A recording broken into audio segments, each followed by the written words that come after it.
Isaías capítulo 43, verso 19. Ayer meditábamos sobre la cosmovisión y visión, ¿sí? Cómo nosotros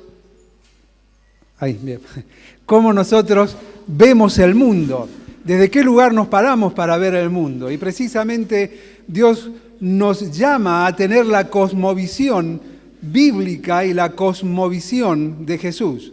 Esa cosmovisión bíblica que nos hace entender cuál es el propósito que Dios tiene a través de los principios que nos ha dejado en su palabra para que nosotros los cumplamos. Y cumpliéndolos de esa manera, alcancemos el propósito. Y el propósito nuestro es simple. ¿Cuál es el propósito que Dios tiene para nosotros?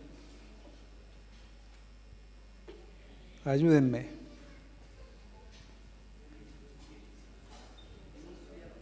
Que ninguno se pierda. Bien, pero para nosotros, que somos sus hijos, ¿cuál es su propósito? Que seamos ¿qué? Obedientes. Bien, que seamos ¿qué? Testigos. Que seamos ¿qué? Efesios capítulo 1, ya les doy una ayuda. Porque en Efesios capítulo 1 dice, Dios el Padre, ¿cuál es el propósito que Dios el Padre diseñó para nosotros? ¿Cuál es el propósito por el cual Dios Hijo nos alcanzó por medio de su obra? ¿Y cuál es el propósito por el cual el Espíritu Santo nos ha confirmado? Y es interesante, fíjate cosas simples que dejamos a veces de lado. El propósito de tu vida y la mía es para que seamos para la alabanza de su gloria. El propósito que Dios te ha dado a vos y a mí no es para que nosotros hagamos voluntariamente lo que nosotros queremos, sino que simplemente en una dinámica de vida, como vamos a ver hoy en el camino de la misión, podamos cumplir el propósito para el cual fuimos alcanzados por Él. El mismo apóstol Pablo decía, yo no quiero despegarme de ese propósito. Dice, me agarro, me aferro fuertemente a aquello para lo cual fui asido, fui tomado, agarrado fuertemente por Cristo. Y es que cumpla su propósito, y es que sea para la alabanza de su gloria. Decía el profeta Isaías, a todos los llamados de mi nombre para gloria mía los he llamado, los alcancé, para eso los hice. Ese es el propósito. ¿Sabés que el propósito de Dios no es el hombre? Y me encantó la última canción. ¿Cómo puede ser que el Hijo de Dios, aquel que ha sido transformado por Él, tenga que ser motivado para entender que Él es el centro? Cuando todo se trata de Dios, ni vos ni yo estaríamos aquí si no fuese Dios el centro, sin necesidad de que nosotros lo reconozcamos. El Evangelio se trata de Dios. ¿Quién decidió acercarse a Dios? ¿Quién se conmovió en su cosmovisión eterna por tu condición y la mía, Dios? No fuimos nosotros, el centro es Él. Y hay una cosmovisión eterna, Él nos vio desde la eternidad. Y en la eternidad, en ese lugar que no dimensionamos ni podemos entender, pero al cual vamos solo por gracia de Dios, Él diseñó un plan para alcanzarte a vos y alcanzarme a mí. Y por si no lo entendíamos, desde el momento en que el hombre pecó, Él transmitió esa cosmovisión a Eva. Va a venir el Salvador de tu simiente. Y la cumplió, llegado el día del cumplimiento del tiempo, Gálatas 4:4, nació Jesús. Y por si todavía no entendemos, Jesús nos llevó a entender la cosmovisión bíblica bajo la cual debemos nosotros de vivir. Los discípulos decían, Jesús, Señor, come. ¿Qué le respondió Jesús? Juan 4. A ver, hay algo que no están entendiendo, muchachos. Y ya llevamos un par de años juntos, quizás me imagino, ¿no? Que Jesús pensaba y hasta quizás le dice, porque lo tenemos quizás demasiado formal en las Escrituras. Hay algo que no estás entendiendo. Todavía no entendés que mi comida y mi bebida, ¿qué es? Tener una cosmovisión bíblica. Hacer la voluntad del que me envió. ¿Cuál es la necesidad que te mueve en tu vida? ¿Cuál es la necesidad que te ha traído hasta este lugar, sabiendo que era una conferencia misionera?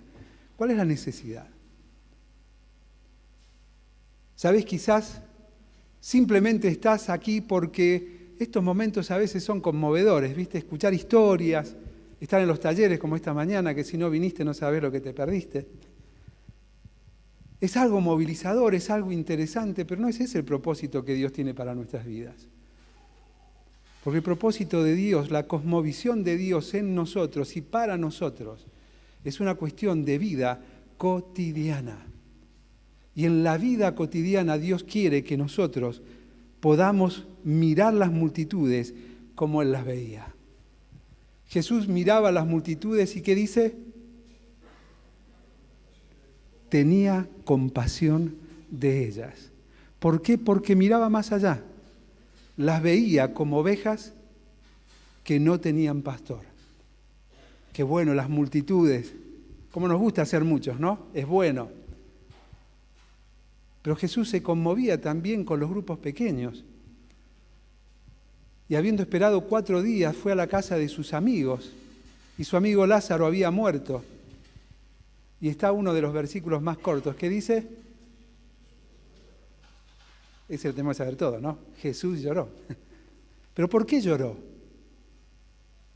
¿Por qué lloró Jesús?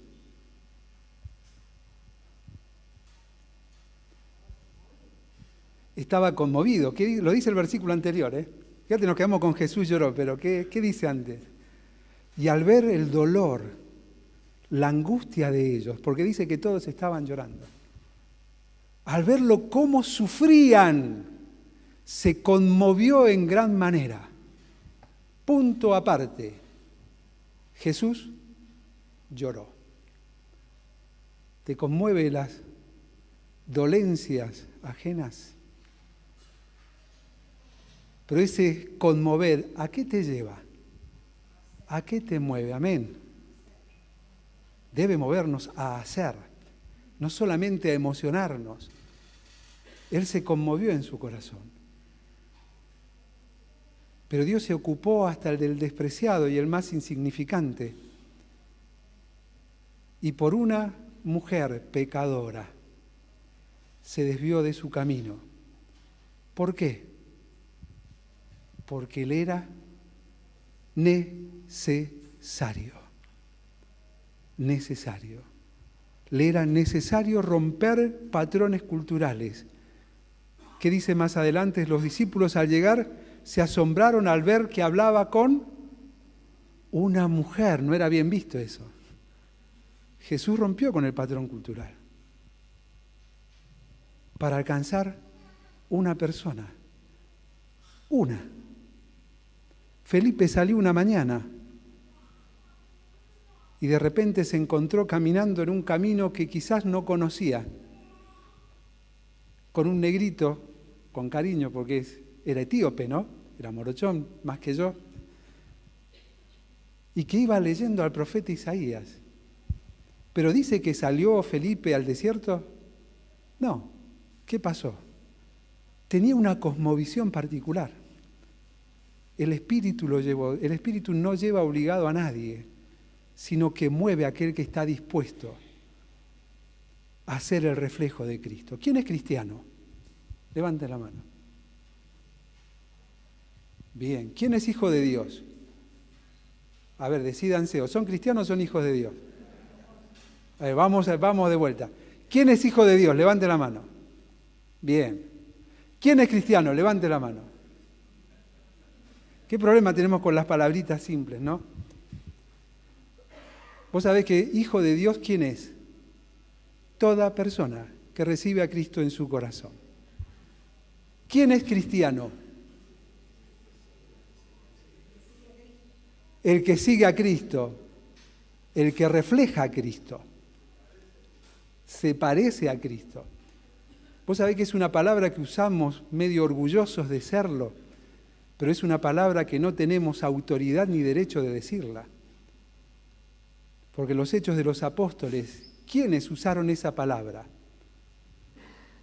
Los pecadores. ¿Por qué? Porque había un grupo que los molestaba. Y no era una palabra de honor, era una palabra de desprecio. ¿Qué te haces? ¿El Cristito? ¿El pequeño Cristo? No me vengas a mí con eso. Algo que nació en desprecio, nosotros lo hemos llevado a la categoría de honor. Y digo, soy cristiano. Yo no tengo derecho de decir que soy algo que los demás tienen que ver en mí. El cristiano es el reflejo de Cristo visto por los demás. Es la cosmovisión en acción. Es decir, es andar en el camino de la misión. Esa misión que nos ha sido encomendada a todos. Isaías 43, 19 dice: He aquí, yo hago cosa nueva. Pronto saldrá a la luz. ¿No la conoceréis? Otra vez abriré camino en el desierto y ríos en la soledad. He aquí, yo hago cosa nueva. Pronto saldrá a la luz. Hay otra versión que me gusta, cómo lo traduce, que dice: ¿Sabés? Yo estoy haciendo algo nuevo. ¿No lo querés ver? ¿No lo querés ver? ¿No querés ver a Dios obrando? ¿No querés ver a Dios abriendo caminos donde no lo hay? Dando provisión en tierra seca y árida donde no podés encontrar nada ni siquiera para comer. ¿Querés verlo? Bueno, asumí el desafío. Comenzá a andar por el camino de la misión. Comenzá a andar precisamente en la determinación soberana para tu vida y la mía. Porque lo que Dios determinó en los cielos, en su soberanía, fue de un consenso divino. Citábamos a Efesios capítulo 1, Dios el Padre diseñó un plan para alcanzarnos. ¿Para qué? Para que seamos para alabanza de su gloria. El Hijo vino a este mundo, murió en la cruz del Calvario, ¿para qué? Para salvarnos. ¿Y para qué? Para que sea para alabanza de la gloria de su gracia, dice. Y a partir del verso 13 dice que el Espíritu Santo nos ha sellado, ¿para qué? Para que seamos para alabanza de su gloria. La determinación soberana de Dios en ese consenso divino pleno. Cada persona de la deidad determinó que vos y yo tuviésemos un propósito. Y que es que nuestra vida le dé la gloria a Dios. No la gloria a los hombres, la gloria a Dios. Anoche hablábamos de un grupo, ¿sí? Las tres sí, ¿recuerdan? La primera, identidad. Dios cambió mi identidad. La segunda, identificación. Había un grupo, eran 12. Y lo tercero, cuando abren la boca, muestran el interés, la cosmovisión de Dios en acción, a través de sus hijos. Pero leía a nuestro hermano una porción, Hechos 7. ¿Cuántos habían al lado de Esteban? ¿Lo leíste? ¿Cuántos habían? Había muchos, pero que se identificaban, que tenían una identidad nueva. ¿Cuántos habían? Ninguno. Pero él no cayó el interés que lo motivaba, que lo movía. Y arrancó hablándole a todos. Y les predicó el Evangelio del Dios de la Biblia. El Evangelio del Dios de la Biblia es un Evangelio que confronta. Déjame decirte que no hay porción en la Biblia que diga que el deseo de Dios, el propósito de Dios es abrazar al hombre triste y angustiado. El deseo y el propósito de Dios es salvar a aquel que se había perdido. Eso vino a hacer, a esos vino a buscar. Ese era su objetivo. Cuidado con el Evangelio que predicamos. Dios no ama a las multitudes, aun cuando ama a las multitudes. ¿Cómo es esto? Qué contrariedad, ¿sí? Dios ama a todos, murió por todos. Es una gran verdad. Es una gran verdad. Pero no todos le dan la gloria a Él. Y pueden cumplir el propósito, sino solo aquellos que en esa cosmovisión divina, en ese consenso de la deidad, en su determinación soberana, fueron Hay una palabrita que es media compleja, ¿no? Aunque es muy simple. Escogidos. Decía el apóstol Pablo, nos escogió en Él, en Jesús, antes de ¿qué? La fundación del mundo. Ese es el propósito de Dios. Ahora, ¿qué eligió Dios? Y quiero que te vayas del debate teológico que vienen de distintas corrientes para que te vayas y aprendamos a disfrutar la elección soberana. ¿Qué eligió Dios? Dios eligió amarme. Cuando me puedas explicar cómo fue esa elección soberana de amarme, pasemos a la discusión de los elegidos para ser salvos. Deja de intentar entender a Dios. Lo decía el profeta Isaías, dice Dios, mis pensamientos no son tus pensamientos. Deja de intentar entenderme. Mis caminos no son tus caminos, como tus caminos. La distancia que hay entre los cielos y la tierra es la distancia que hay entre mis pensamientos de tus pensamientos, dice Dios. Pero estamos muchas veces enfocados en debatir sobre cuestiones que lo único que hacen es dividirnos y olvidarnos o desenfocarnos del propósito para el cual fuimos alcanzados por Dios. Darle la gloria a Él. Y podemos solamente darle la gloria a Él cuando manifestamos nuestro interés llevando el evangelio de salvación a toda nación, a toda etnia. Ese es el propósito soberano de Dios. Es eso lo que Él determinó en consenso divino. Para que yo entienda cuál es el contexto mío, que no es el contexto de Dios. Allí en Isaías capítulo 55 dice, a ver, ¿desde cuándo el barro le dice al alfarero cómo tiene que moldearlo? Parafraseado, obviamente, ¿no? ¿Desde cuándo el barro le habla al alfarero y le dice, no, haceme así? Esto es así. El alfarero hace las cosas como él quiere. Y cuando yo soy rebelde, ¿qué hace el alfarero? Me rompe en pedazos. Para que entienda que no se trata de mí, se trata de Él. Ese es el camino por el que debo andar. El camino de la transformación continua. El camino de entender que cumplir mi misión no es una cuestión de obedecer mandatos. ¿Cómo? ¿Si la gran comisión no es un mandato? No. ¿Pero acaso Mateo capítulo 28, qué les dijo el Señor Jesucristo? Por tanto, id. O sea que si no vas, estás desobedeciendo. Bueno, déjame aclararte en el original esa expresión que se traduce así. Debiera de traducirse, mientras vas por el camino, hacé discípulos, enseñándoles que guarden todas estas cosas. Mientras vas por el camino. Es que es una cuestión, una dinámica de vida. No es una cuestión de yo decido cuándo, cómo, dónde. Es una dinámica natural de vida. Es algo que debe fluir mientras voy por el camino. ¿Qué haces? ¿Sabés lo que significa? Hay algo que tenemos también conceptos cambiados. Dice, id y haced discípulos, enseñándoles que guarden todas estas cosas. Cuidado, que hacer discípulo no es lo mismo que discipular. Son dos cosas distintas. Discipular es enseñándole que guarden todas estas cosas. Pero id y haced discípulos es andá y llevarles el evangelio del reino de Dios. Está hablando de evangelización. ¿Cuándo? Mientras vas por el camino. Ese camino que escribía el apóstol Pablo en Efesios capítulo 2, que Dios preparó de antemano para que ande en él. ¿Y es un camino de qué? Dice. Yo cité la última parte del versículo, díganme la primera.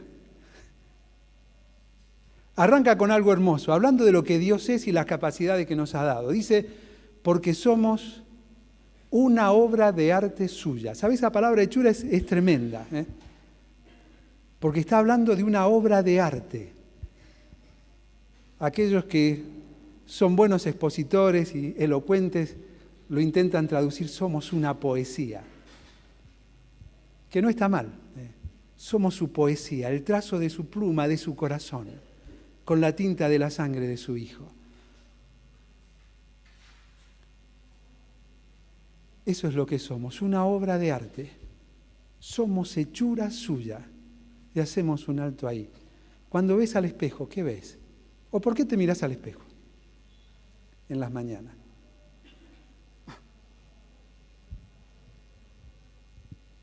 ¿Nadie se mira al espejo? ¿Por qué te miras al espejo? Para limpiarme la cara. Bien. ¿Por qué te miras al espejo? Para peinarme. Bien. Eso a ninguno de los muchachos se lo creo, ¿no? Pero bueno, cada vez van los cortes más propensos a no nos peinemos. ¿Para qué más? Para afeitarme, bien.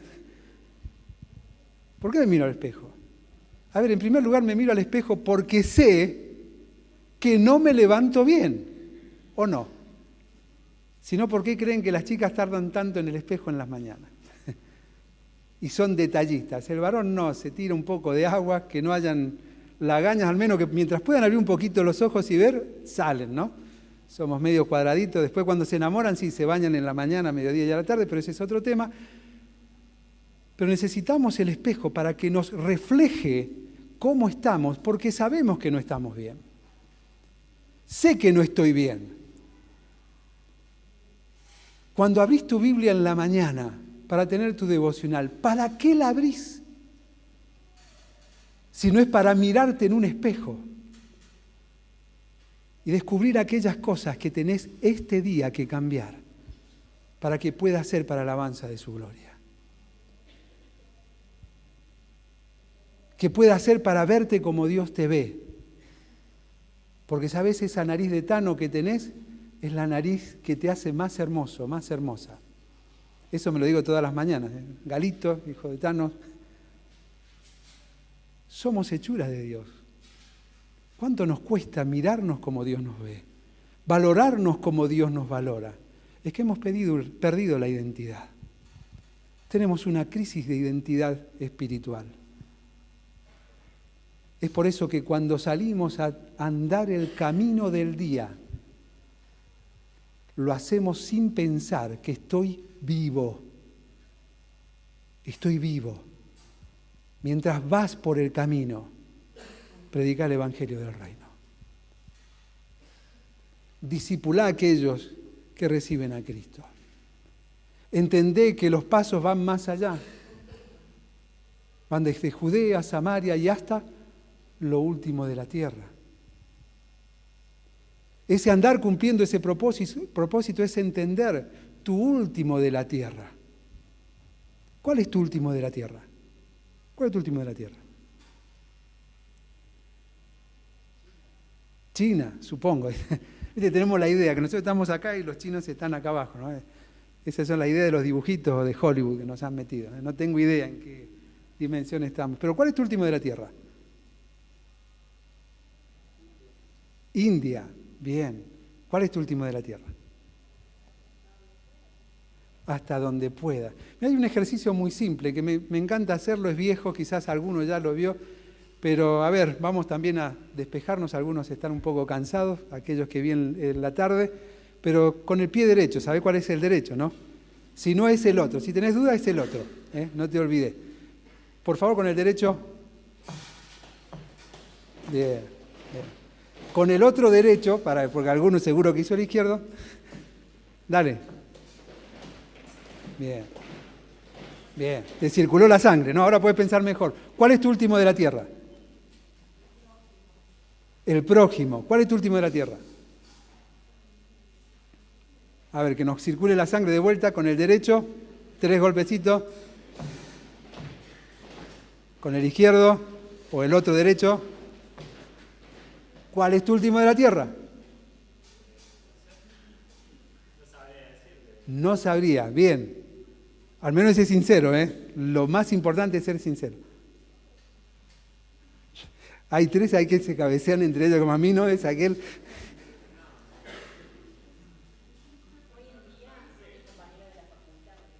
Hoy en día son tus compañeros de la facultad. Última vez que hacemos el ejercicio, si no, no nos vamos hasta mañana. Vamos con el derecho, uno. El otro derecho. Bien. ¿Cuál es tu último de la tierra?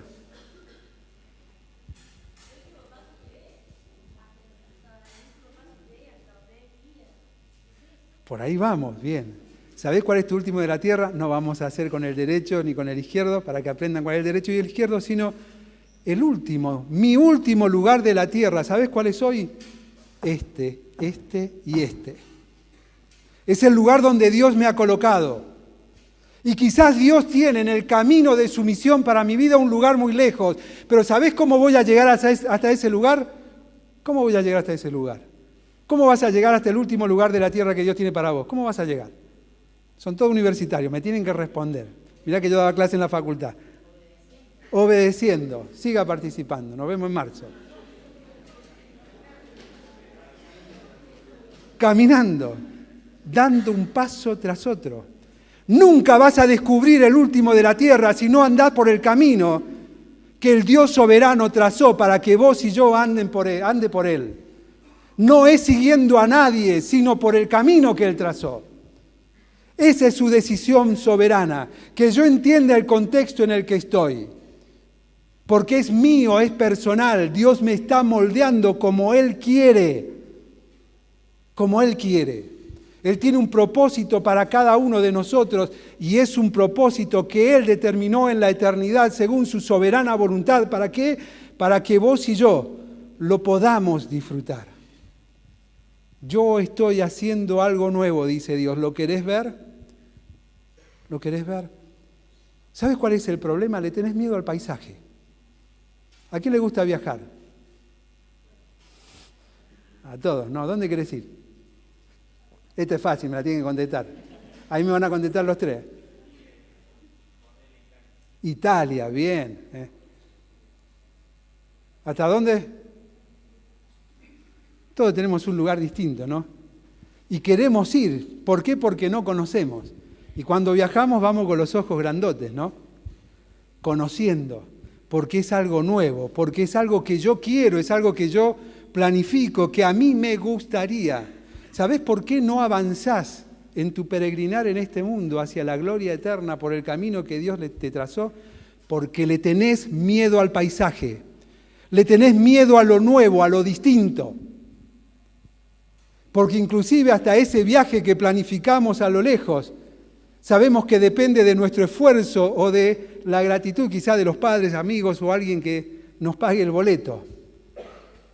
Y como es algo que yo quiero, que está en mis prioridades y que es un tiempo y quizás no se va a repetir más, es importante. Pero ¿sabés qué? El camino que Dios trazó para que vos andés hoy no se va a volver a repetir jamás. Si no lo anduviste, lo perdiste. Y en el camino de hoy había bendiciones para tu vida, no las viste, las perdiste. Ayer lo espiritualizábamos y lo explicábamos espiritualmente ¿con qué? Con el Super Mario Bros. ¿Se acuerdan? Bien espiritual, bien bíblico, como el Super Mario. Lo pasaste, lo perdiste. No podés volver atrás. No hay manera. Es andar por el camino que Él trazó para mí en primera persona. No le tengas miedo al paisaje. Yo sé que para muchos el camino fue duro. Escuchábamos el camino de Esteban. Arranca Esteban tremendo el camino, el paisaje que los demás disfrutaban en Esteban. ¿Te acordás lo que pasó en Hechos 6? Habían problemas, qué raro, ¿no? Entre chicas, qué raro, ¿no? Bueno, entre muchachos también hay. ¿Y qué dijeron los discípulos? Elijan a 7 varones de buen testimonio, llenos del Espíritu Santo y sabiduría, a quienes les encarguemos que sean los predicadores y los pastores de la iglesia acá en Jerusalén. ¿Dice eso? ¿Qué tenían que hacer? Lo que nadie quiere hacer. Servir a las mesas. Servir a las mesas. Y todos dijeron, che, hay un pibe ahí. ¿Cómo se llama? Esteban.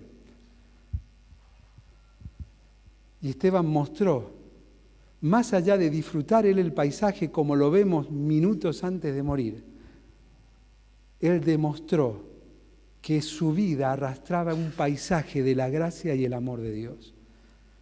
Porque ¿qué dice? Escuchábamos la porción que la leía nuestro hermano. Bueno, esa parte no la leyó, pero dice que al verlo todos, era lo que seguía de la porción que leyó. ¿Qué vieron en Esteban? Vieron en Esteban como el rostro de un ángel de Dios. Es que cuando disfrutamos el paisaje de andar en sus caminos, ¿sabe qué venimos contando? ¿Qué venimos reflejando? Toda la novedad de ese paisaje, que muchos se sorprenden porque nunca lo vieron. ¿Cuánto hace que no ves a Dios obrar? ¿Cuánto hace que no ves a Dios abrir caminos donde no los hay? Pero cuando están los parciales y por el trabajo, por otras actividades, no llegaste, viste que ahí nace la vida de oración, ¿no? Señor, yo te pido y lo voy a alcanzar a leer al menos una vez todo el material. Señor, ayúdame que quede en mi cabeza, ahí nos nace toda. Pero en el diario vivir, en el diario andar, no le tengas miedo al paisaje. No le tengas miedo al paisaje. Deja de buscar compañeros para andar por ese camino, porque el camino es tuyo, es personal, es diseñado por el gran Creador de los cielos y la tierra, que dignó tiempo en la eternidad para crear un poema, no solamente a vos como un poema de Él, como una obra de arte de Él, sino diseñar un camino que es una obra de arte. Es una obra de arte para que andes por Él. ¿Estás andando por Él? ¿Sabés? A mí me pasaba las primeras vacaciones que comenzamos a tomarnos en familia y que íbamos en vehículo. Debo reconocer que yo tenía un problema, porque a mí me tocaba manejar y llevaba a mi familia, a mi esposa, a mis hijos, y me costaba ir a un lugar que no conocía. Época sin GPS, ¿eh? Ahora son todo piola con el GPS cualquiera, ¿no? Cualquiera pone Rincón, no hace falta que pongas la de la dirección, ponés Iglesia Rincón y te salta en Google, ¿eh? Yo lo hice, calculo que todos ustedes lo harán mejor que yo. No había GPS, no había manera, había solamente los mapas ruteros que había que desplegarlos para mirarlos. Y lo primero que le pedí a Dios que no me perdiera, que no me pasara un cruce, que hubiera carteles, por favor. Y cuando podía llegar a algún lugar, ¿sabés lo que pasaba el año que viene? No me hagan creer que me pasó a mí nomás, ¿eh? ¿Qué hacían? ¿A dónde se iban de vacaciones? Al mismo lugar, no me pasó a mí nada más, ¿eh? ¿Por qué? Porque le tenemos miedo al paisaje distinto. Y de hecho, cuando vas manejando, o no les pasó cuando ibas la segunda vez, de repente viste algo y dijiste, esto no lo vi el año pasado. Fíjate si me equivoqué o no. Yo le decía a mi hijo, fíjate si vamos por la ruta correcta. Fíjate. El paisaje nos asusta, quizás voy mal. ¿Sabés qué? El paisaje de andar en el camino que Dios trazó es un paisaje que vas a descubrir nuevo todos los días. No es el mismo. ¿Te animás a andarlo? Es un camino donde vas a ver a Dios obrar. Donde vas a ver cómo Dios hace cosas impensadas por vos y por mí. Cosas que Él ya determinó en los cielos. ¿Para qué? Para que vos y yo las hagamos. El camino de la misión a veces tiene desvíos que no nos son convenientes, pero sí nos son necesarios. Y esos desvíos son a lugares a los cuales nadie nos recomendaría ir. De hecho, Samaria no era un buen lugar para los judíos. Hasta el día de hoy, los samaritanos, judíos y samaritanos, gran problema. Pero Jesús tomó el desvío. ¿Por cuántas personas? Por una. ¿Están todos de acuerdo? ¿Por una? ¿Sí? ¿Por una? Por un pueblo. Una fue la primera alcanzada. Y esa corrió. Fíjate lo interesante que pasó ahí. Una mujer que no tenía la mejor reputación, cuando se encontró con Jesús, ¿qué hizo? Corrió a contarle a todos, a toda su familia, diciendo: encontré al Cristo. ¿Qué sigue diciendo el relato? Y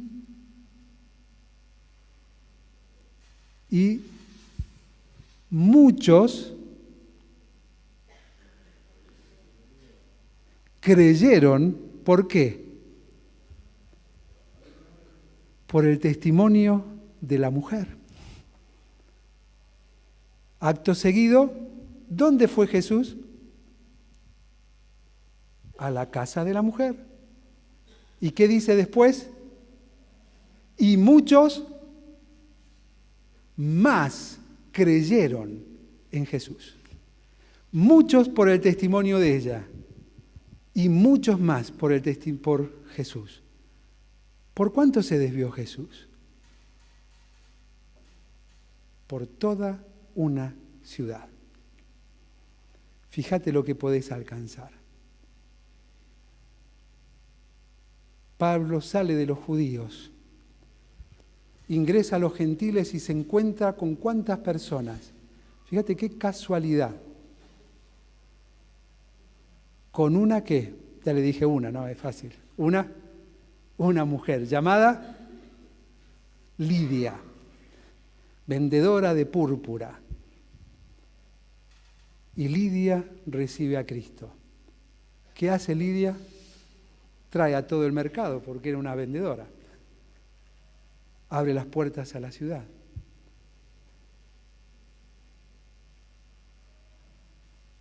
Qué corta visión suelo tener, ¿no? Creo que es uno.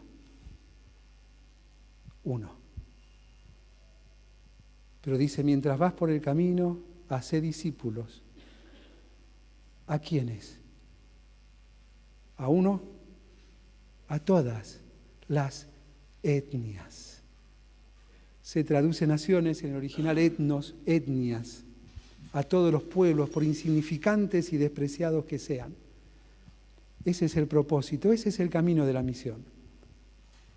Es un camino donde destilamos lo que somos, sin importar cómo los demás nos ven. Marcos Vidal revela mi edad, ¿no? Me encanta Marcos Vidal. Díganme que todos conocen y han escuchado al menos alguna vez a Marcos Vidal. Tiene una visión del camino en la misión que me encanta. Porque no habla de samaritanos, no habla de judíos, habla de los músicos, habla de los plomos o los que preparan para la música, habla de los pastores, habla del hermano común y habla de un gitano que me encantó, porque en su cultura, cuando tomó esta idea, era lo que más identificaba culturalmente como alguien que no era bien visto. Y eso no quiere decir que esté bien. Pero aquel que no era bien visto, ¿qué hizo? Hizo lo que los supuestos espirituales y mejores personas no hicieron. Fue por el camino, pero iba atento a lo que había al costado. Y no solamente se compadeció con el dolor ajeno, sino que hizo algo que nos cuesta hacer. Parar. No solo para ver, sino para hacer. Y para invertir algo que era impensado y que no estaba en su presupuesto. Porque alzó a aquel que había sido atacado por los ladrones, lo sanó, lo curó él, lo llevó a un hotel, lo dejó, pagó él. ¿Y qué dijo? Cuando vuelvas, si algo falta, yo te lo pago. Ese es el camino de la misión. Ese es el paisaje que te encontrás. No dice que se lo encontraba todos los días, pero hubo un momento en su vida que eso pasó. Es que eso es servir a Dios. Servir a Dios no es estar ocupado en ministerios. Servir a Dios no es hacer lo que haces de la mejor manera posible. Y es fantástico, pero eso no es servir a Dios. ¿Qué es servir a Dios? Ya te dije lo que no es. ¿Qué es entonces?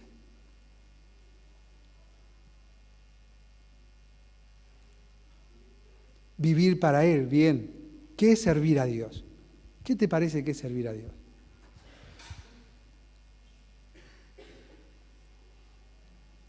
Ayúdenme. Al menos digan, para saber que no están dormidos. Hay algunos que desarrollan la habilidad de dormir con los ojos abiertos, ¿no? Hacer las cosas por su gracia, para su gloria, bien. ¿Qué es servir a Dios? Por ahí vamos, ¿Sabes? Muchas veces yo digo, bueno, está bien, este año me voy a comprometer con el Señor. Entonces me voy a involucrar en un ministerio. ¿Nunca te pasó eso? ¿Nunca hiciste eso? Bueno, eso no es servir a Dios, te mentiste a vos mismo. Servir a Dios. Mira, te cuento algo que vino a mi mente ahora, ¿sí? Y le voy a dar el crédito al que lo dijo, ¿sí? Doctor Pedro Sanfilippo. Primer conferencia de jóvenes. Antes no había lo que hay ahora, Tienen que agradecernos a los pibes de 50 para arriba que lo que ven hoy lo veníamos luchando de hace años. Pero eso que le pregunten a los muchachos de 50 para arriba. Todo lo que disfrutan hoy es resultado del andar de muchos de ellos. Luchamos por tener una conferencia de jóvenes, la tuvimos, nos permitieron organizar todo y ¿qué hicimos? Queremos una mesa redonda. Hace 40 años atrás era una locura eso. Pero logramos convencer al misionero y nos dijo, dale, pero cuidado, que yo voy a controlar las preguntas. Y la pregunta era, ¿qué es servir a Dios? Y respondía, ¿no? Y bueno, yo soy medio hincha con las preguntas y con preguntarme. Bueno, sí, perfecto, pero ¿qué es servir a Dios? No entiendo, o sea, no, el cassette, no, o sea, explícame. Y entonces hace así, mira, ya nos hizo un gesto como diciendo, muchachos, ya me estoy cansando, y mira, y dice, mira, esto es simple. Servir a Dios es algo simple. ¿Viste esa lámpara? Cuando se quema, servir a Dios es cambiarla y no quejarse. Y no ir a decirle al responsable de mantenimiento, che, ¿cómo puede ser que vos sos el responsable de mantenimiento? Mirá la lámpara. Servir a Dios es eso. Si vos lo ves, hacelo. Por algo Dios te permitió verlo. No más pregunta de eso. ¿Te quedó claro? A mí sí. Y saqué mi definición, que servir a Dios es dejar que Dios haga lo que Él quiera a través de mí. Porque todo lo que yo quiero hacer no es servicio.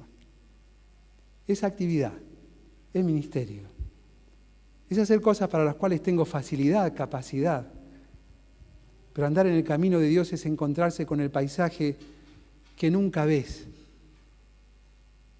Y saber y entender que si lo ves es porque Dios permitió que lo vieras. Y ese es el camino que te lleva a la gloria. ¿Sabés? Tristemente me encuentro que hay algo que no ha cambiado en el transcurso de los tiempos. Muchos creen que la gloria o alcanzar la máxima expresión es poder estar en algún lugar de estos. Sea allí, que no entiendo cómo siguen cantando. Esta tarde, pobres, estuvieron 2 horas cantando y siguieron acá. O estar detrás de un púlpito, recibir el reconocimiento. No, la gloria no está allí. La gloria no está ahí. Y bueno, es que para hacer cosas necesito motivación. Algo que me impulse. ¿Cómo hago para obedecer a Dios? Sabés que la obediencia no es una cuestión de decisión circunstancial. Es una cuestión de vida. Dice el apóstol Pedro, 1 Pedro 1:2, que Él nos salvó habiéndonos predestinado, ¿sí? Habiéndonos escogido según su presciencia, su pregnosis. Dice, ¿para qué? Para obedecer. ¿Sos obediente? Y cierro con este ejemplo antes de cerrar con una dirección hacia el camino de la gloria que trazó o escribió un poeta hace muchos años. Nosotros creemos que esa es la gloria. No, la gloria es simplemente hacer lo que debo hacer. Es tener anhelo de aquello que el mismo Jesús le decía, de que llegue el momento al final del camino en que Él diga, siervo fiel. En lo poco, inútil en muchas cosas, pero en lo mucho te pondré. Entra en el gozo de tu Señor. La gloria no es el reconocimiento de los hombres, es que su propósito sea cumplido en mí. ¿Necesitas estímulo?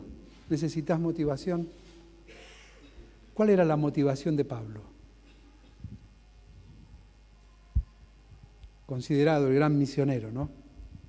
¿Cuál era su motivación? Cristo. Bien, ¿cuál era su gran motivación? Gálatas. Ya te doy más pistas. Ahí habla de su gran motivación. Hay una palabra que repite o habla de ese hecho de manera constante a los Gálatas. Su motivación era la cruz. Con Cristo estoy, ya no vivo yo, las cosas viejas, he aquí son todas hechas nuevas. Con Él estoy,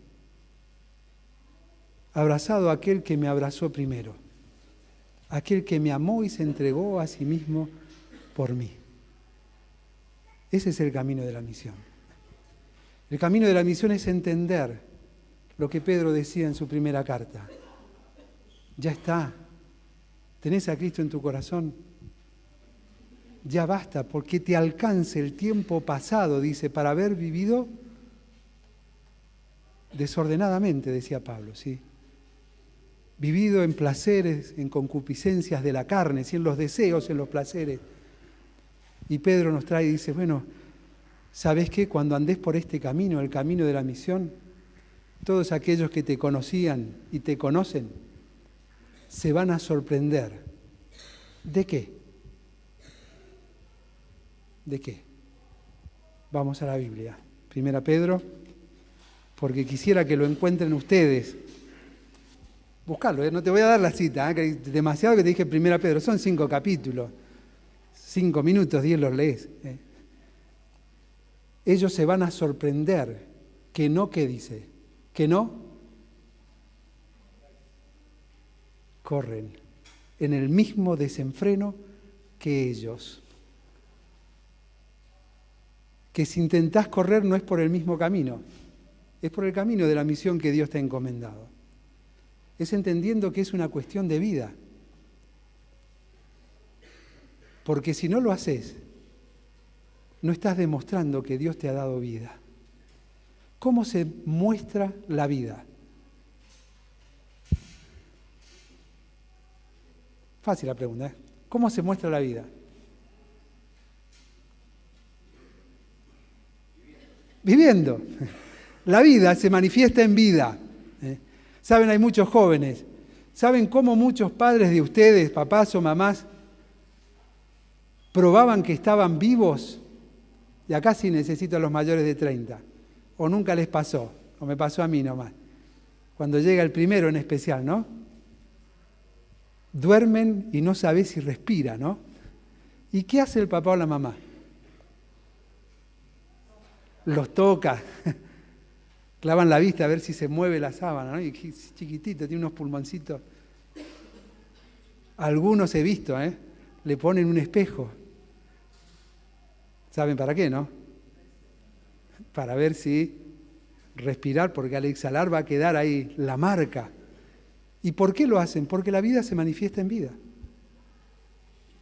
Si tenés a Cristo en tu corazón, eso se va a manifestar en el acto natural de llevar el Evangelio a toda nación. Entendiendo que tu último de la tierra es el lugar donde Dios te ha colocado. Ese es el camino de la misión. No son emociones que te intenten trasladar imaginativamente en un futuro no muy lejano a lugares lejanos. No, es donde estás. Porque si andás en el camino que Él trazó para vos, no tengo idea dónde serán tus pasos mañana o dentro de 10 años. Si te dejás llevar por Él, descubrirás nuevos paisajes. Si no, preguntale a Felipe. Bueno, todo era desierto en esa época, ¿no? Pero fue un paisaje nuevo. El desierto, un morocho leyendo el profeta Isaías. Raro, ¿no? Algo no habitual. Lo vio, algo tengo que hacer. Algo tengo que hacer. Algo tengo que hacer. ¿Qué estás haciendo? La motivación de tu vida, de mi vida, es una. Es una. Y yo la encontré en un momento especial, porque es el primer recuerdo que tengo de la que hace 35 años es mi esposa. Porque antes, te cuento, ¿no? Viste lo que es estar viejo, te empezás a acordar las cosas de antes.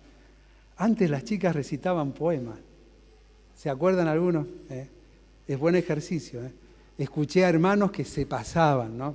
Una vez un loco que me hizo llorar con la poesía Esteban de Jorge Prada se arrancó cuando dice, idos allá hombres, que de hombres tenéis ahí solo el nombre tremendo. Es arte, es lo que Dios nos ha dado. Si lo pones en las manos de Dios, te animo a que lo hagas. Pero el recuerdo que tengo primero de Roxana, mi esposa, es recitando esta poesía, que es precisamente el camino a la gloria. ¿Querés encontrar el galardón más grande, recibirlo?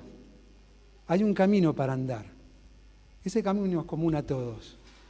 Es la motivación, la que tenía el apóstol Pablo.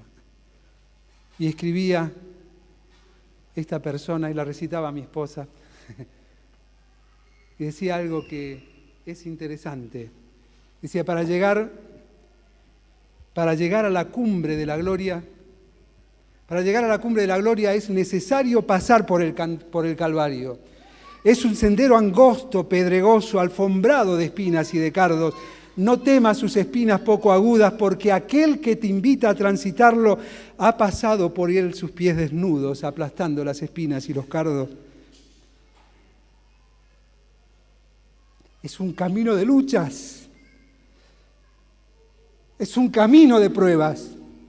Con frecuencia hay que hacerlo solitario, pero asciende de continuo hasta que nacen alas. Te nacen alas y volamos. En la cumbre del monte de la gloria se ciñe la corona solo al bravo que se atreve a marchar por el camino. Ese camino que atraviesa la cumbre del Calvario, pero más codiciable que esa gema, reservada para el que llegue a tan alto estrado, será mirar el rostro de quien quiso, por mí, sí por mí, morir en el Calvario. Si necesitas un estímulo para andar por el camino, permitime decirte que dudo que el centro de tu vida sea Jesús. Permitime dudar. Nuestro hermano también, sin tener idea, hablaba de esto en la presentación. ¿Dónde hay que poner los ojos? Hebreos 12, en Jesús, el autor y consumador de la fe. Fe para salvación. Fe que no tenés, pero que Dios pone a tu disposición. Si arrepentido de tus pecados te acercas a Él. Y te hace su hijo, su hija. Fe también para vivir esa santificación progresiva. Dios transformándome, haciéndome cada día un poquito más parecido a Él para que los demás disfruten el paisaje de la transformación que se va a ir viendo cada día en mi vida. Para el servicio, que está muy lejos de hacer lo que yo quiero, sino de hacer lo que Él quiere. Es un camino para valientes. Pero no le tengas miedo, porque a veces asustamos con esa expresión. Es un camino de alegrías. A veces nos cuesta tener presentes las alegrías, porque nos duelen las tristezas.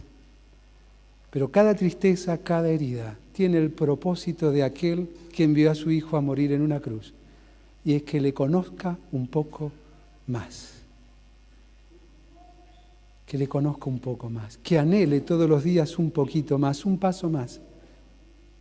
Y aún quizás con lágrimas en los ojos, al mirar las heridas del corazón, y ver las cicatrices, unirme al apóstol cuando le decía a los corintios, bendito sea Dios, aquel que le tengo que dar la gloria. Bendito sea aquel que en medio de mi dolor estuvo presente, me consoló y me enseñó que Él es un Dios de propósitos, que nada lo permite al azar.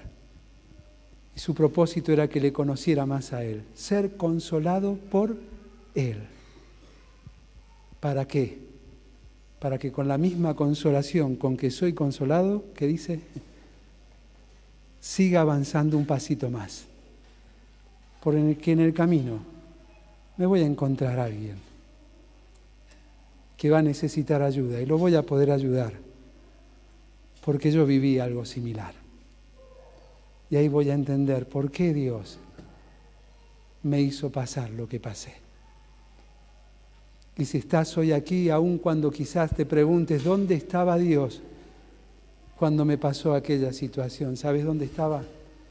Junto a vos, preservando tu vida.